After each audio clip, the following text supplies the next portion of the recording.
I'm delighted to say we are now joined by the artist Jess Starns.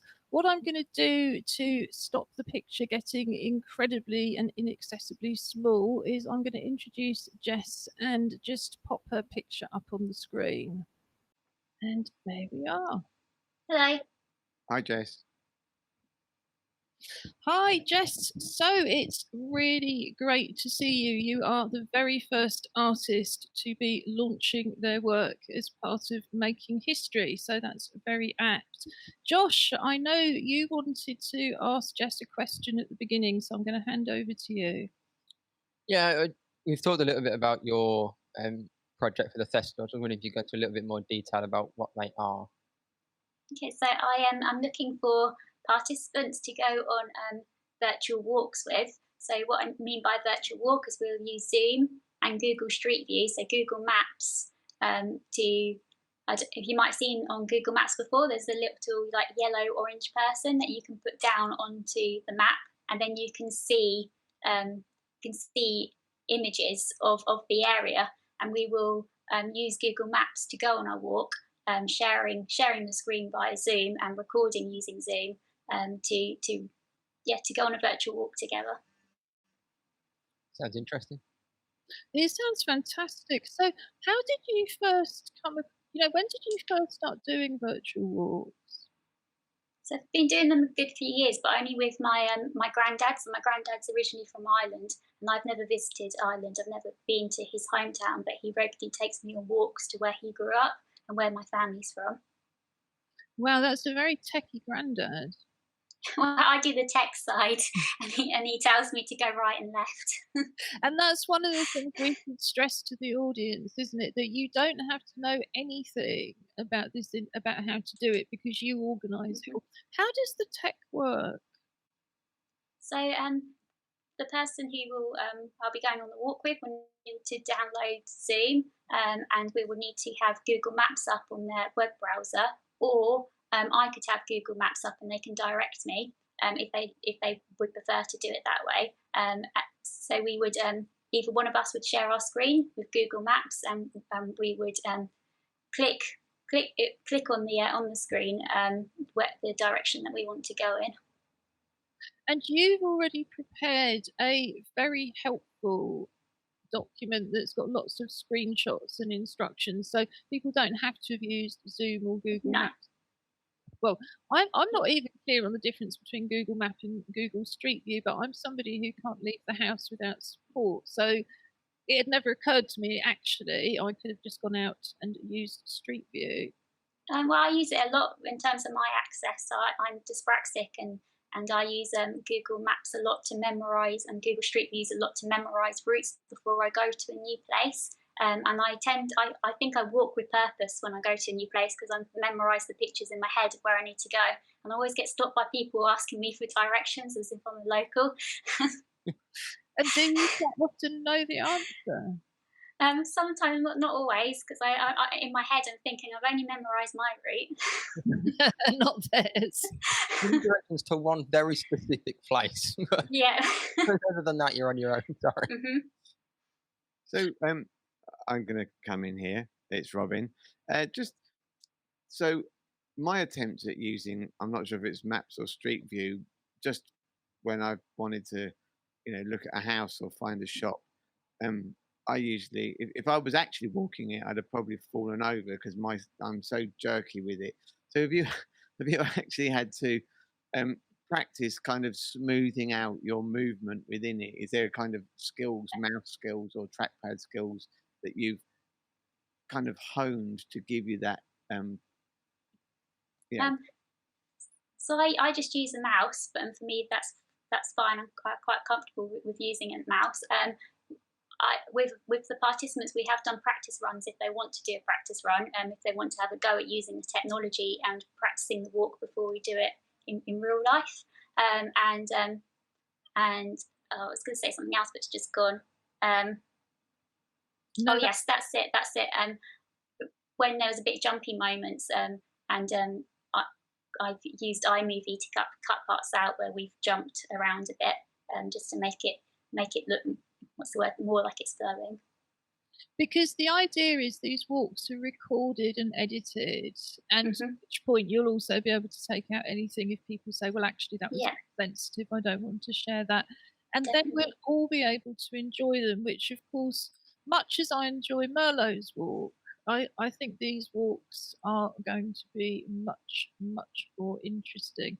Julie, you've put yourself forward if there's space to go for a walk, haven't you? So do you want to tell us a bit more about that, you and Jess? Sure, yeah. I mean, I contacted Jess because I've been really interested in your project, Jess, from when I first found out about it.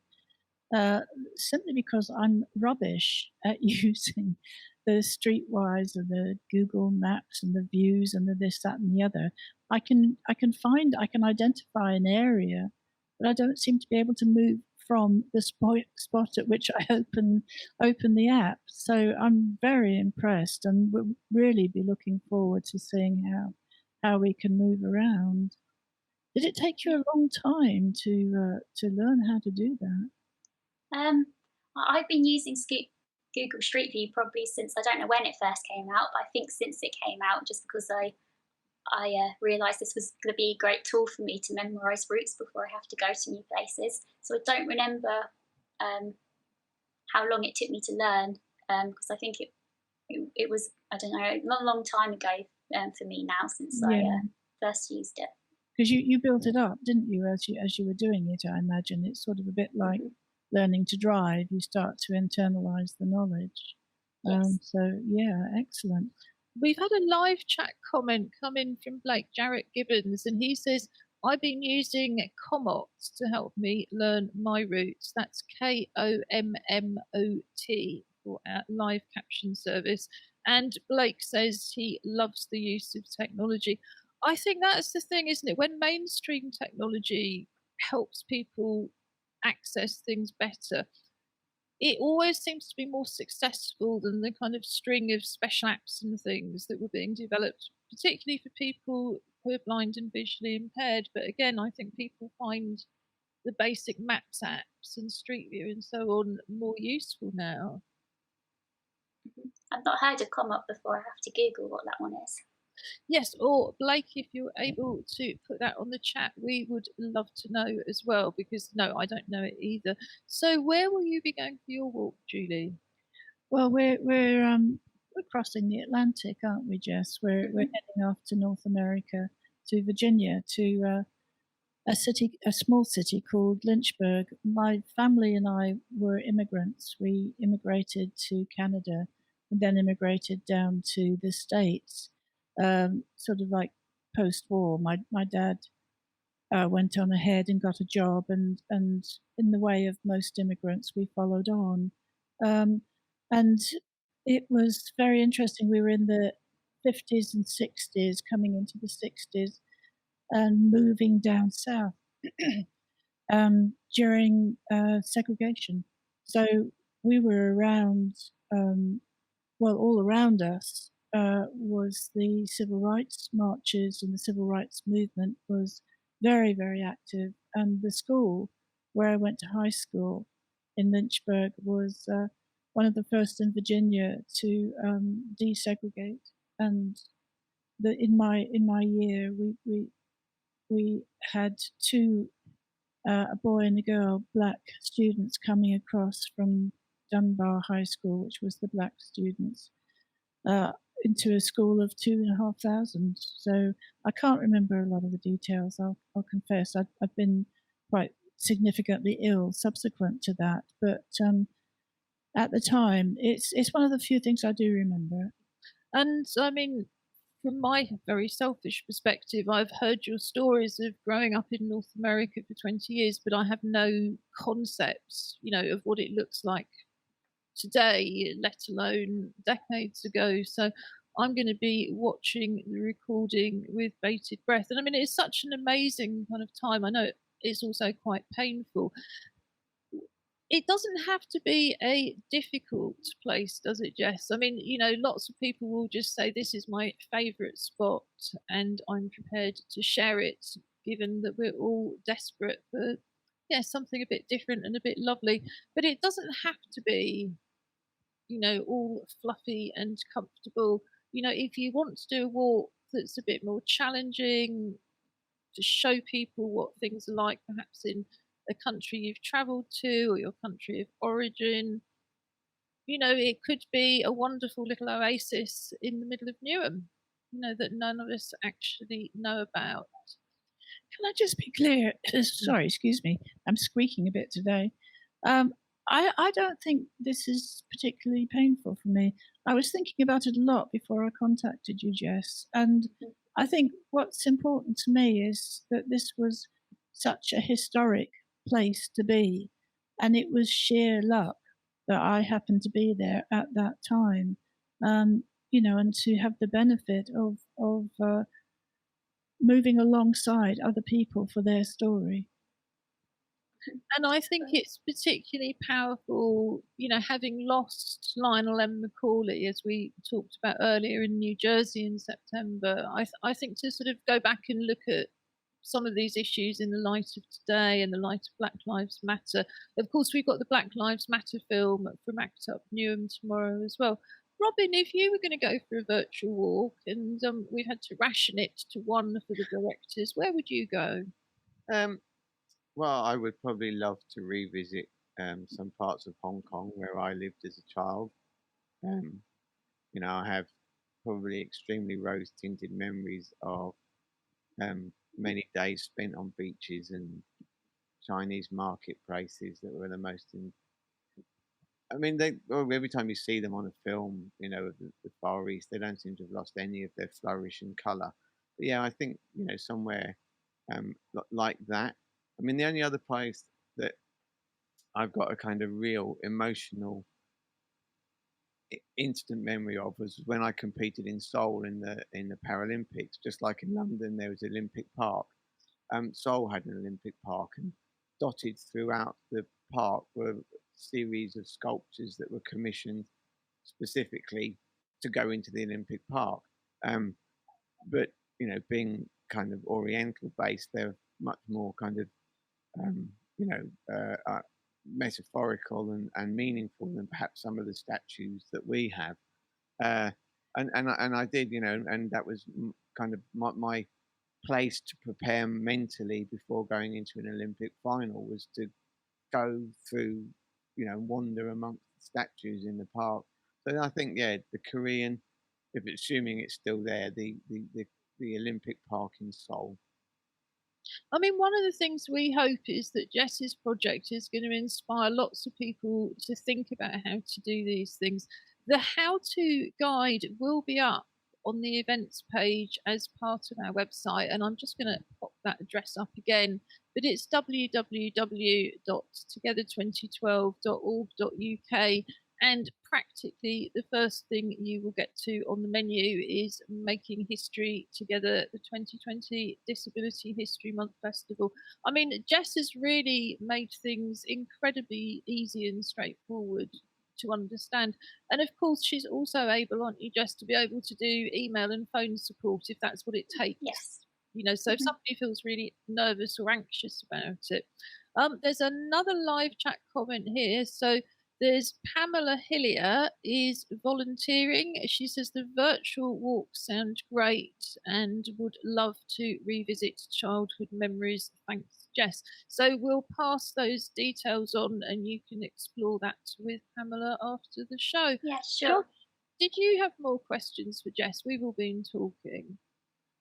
I get, is there a limitation? Is it only where Google have driven, or is it all satellite based, or how have they, do you know how they've built up the images? Well, there's certain places you can't go. Certain places are restricted where they don't want images of the area. So we do, one of the things is to test out that you can go to a place before we do the walk. And I think, because I've seen it before, it's like I don't know how much is satellite and how much is car, but I've definitely seen the car driven down roads before where they've been taking images of the area. Yes, I think once they could use satellites as well, it all got very interesting. It was only when we were on holiday for a week in Wiltshire, and we kept driving up to military bases that didn't appear on the map and thinking, how did we get here? And then go, oh, I see they don't exist on the map, but of course they do with satellite. But again, Jess, you're able, aren't you? And that's part of it, is that if somebody starts off by just corresponding with you, you will do that research, because you weren't sure till Jess had researched it, were you? Whether the school was still there, whether, you know, what was filmed, what wasn't. So fortunately, we have super street view. Jess Starns will be doing all of that. So yes, don't let that put you off. I'd actually asked Josh, because I said we were all talking and not letting the students speak, whether he'd got any more questions. But I think that was a good question, Robin. Yeah, no, I think Google Street View has got most of the inhabited world covered anyway. So unless you wanted to go to kind of somewhere in the middle of the Arctic, you're probably going to be able to get there. I do know it's not a question, but I do know I haven't seen the car, but my friend did see the Google Street View car. It's just unfortunate she saw it at the same time that she was tripping over some ice. So for about 6 months before it got updated, there was a great picture of Google Street View with my friend in midair, kind of halfway through Florida, which we all thought was ice.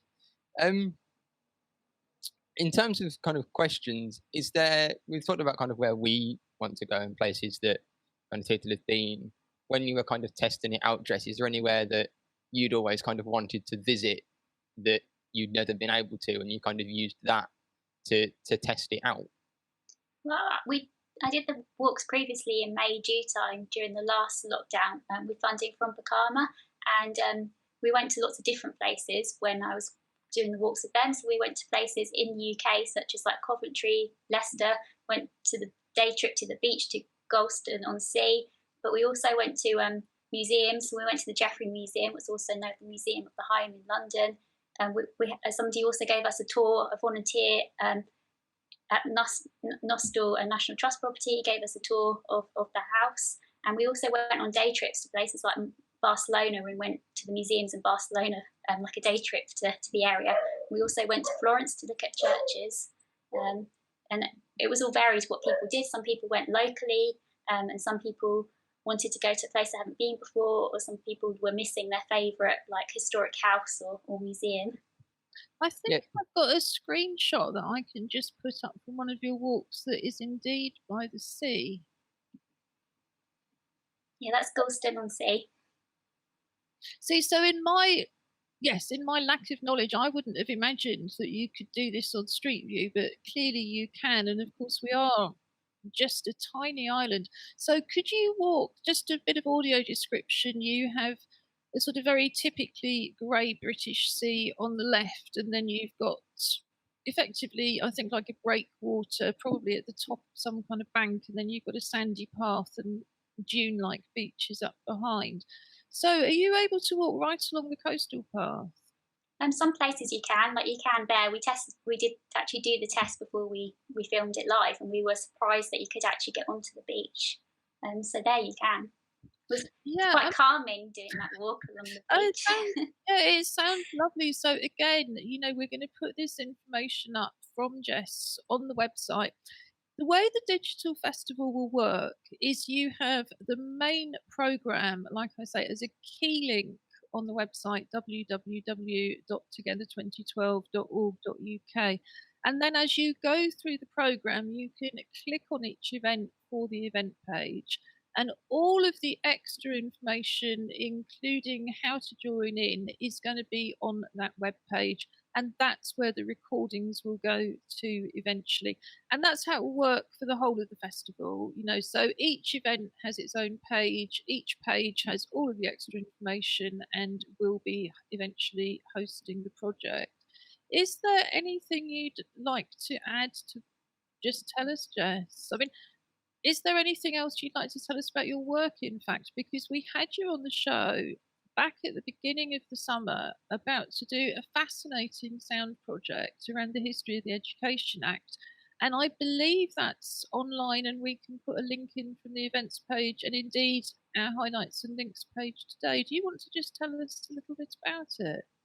So in June time, I received funding from Unlimited to record people's experiences of the education system to commemorate the Education of Handicapped Children's Act of 1970, which was on the 23rd of July, and we launched the audio recording on the 23rd of July. It's an hour-long audio recording of people's experiences.